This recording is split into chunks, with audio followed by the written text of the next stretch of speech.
हमारी आज की कहानी है, शादी के बाद क्या बेटियां पराई हो जाती हैं। पति 2 दिन के लिए ऑफिस के काम से दूसरे शहर जा रहा था तो पत्नी से बोला कि चलो तुम्हें तुम्हारे मायके छोड़ देता हूँ। अकेली यहाँ घर में रहकर क्या करोगे, और तुम बहुत डरपोक भी हो। वह खुशी खुशी तैयार हो गई। मायके के घर का दरवाज़ा खुला था। माँ और बाबा बाहर बालकनी में खाना खा रहे थे, अचार और चटनी के साथ। हालचाल पूछने के बाद उसने अपने बाबा से कहा, बाबा आप तो कभी अचार और चटनी के साथ रोटी नहीं खाते, तो आज क्यों? तो बाबा ने कहा, बेटा जी कभी कभी खा लेनी चाहिए, इसका भी अपना अलग ही मज़ा है। उसने अपने पिता की आंखों में लाचारी देख ली थी। उतने में भाभी बाहर से आई और चेहरे पर झूठी मुस्कान सजाए पूछने लगी, रहने आई हो? उसने खुश होते हुए कहा, भाभी मेरे पति 2 दिन के लिए दूसरे शहर गए हैं तो मुझे यहाँ छोड़ गए। भाभी कहने लगी, बैठो तुम्हारे लिए चाय पानी लेकर आती हूँ। वह भी अपने माता पिता के खाए हुए बर्तन समेटने लगी और कहने लगी कि मैं भी भाभी की मदद कर देती हूँ और साथ ही भैया से भी मिल लूँगी। ये कहते हुए वह अंदर की ओर चली गई। बर्तन किचन में रखकर वह भाई के कमरे की ओर चल पड़ी तो उसे भाई और भाभी की बातों की आवाज़ सुनाई दी।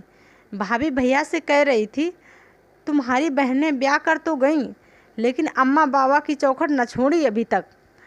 जिसका भी दिल करता है मुंह उठाकर बच्चों समेत चली आती हैं। तो भैया गुस्से में कहने लगे, तेरा क्या खाती हैं, यहाँ नहीं आएंगी तो कहाँ जाएंगी?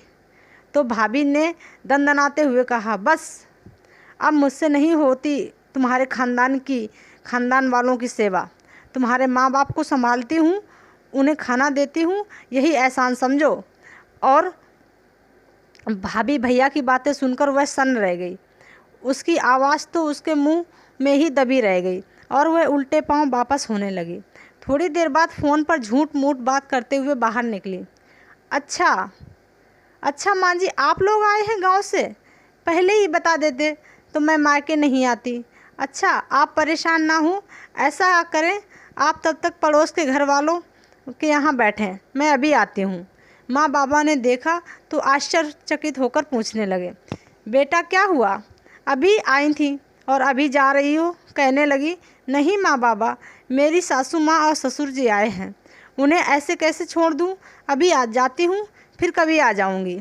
आप दोनों अपना ख्याल रखिएगा। अपने आंसुओं को दबाते हुए वह अपने माता पिता से मिली और बोझल कदमों के साथ खुद को हौसला देते हुए अपने घर से वापस चली गई। उसे रात को खाने में नमक ज़्यादा लग रहा था, जबकि वह नमक उसके गले से उतर रहे आंसुओं का था। ये सच है कि मायका माँ बाप से होते हैं, लेकिन कभी कभी उनके होते हुए भी वह बेबस होते हैं। आशा करती हूँ आपको हमारी ये कहानी अच्छी लगी होगी। अगर आपको हमारी कहानी अच्छी लगी तो प्लीज़ लाइक शेयर सब्सक्राइब ज़रूर करिए। चैनल पर नए हैं तो सब्सक्राइब